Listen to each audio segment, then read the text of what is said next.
সচিবালয়ে অগ্নিকাণ্ডের ঘটনায় কোনো ধরনের নাশকতার প্রমাণ মেলেনি। বৈদ্যুতিক লুজ কানেকশনের কারণে অগ্নিকাণ্ডের সূত্রপাত হয়েছে।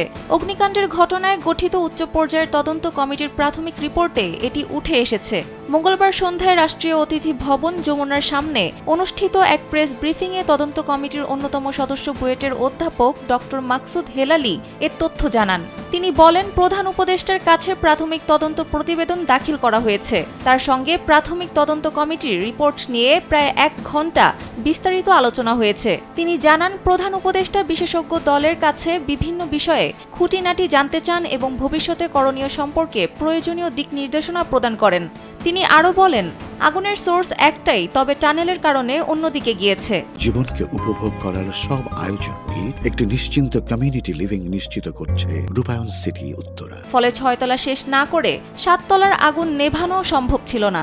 বাইরে থেকে 2 জায়গায় আগুন মনে হলেও এটা আসলে ইন্টারকানেক্টেড বলে এমন হয়েছে।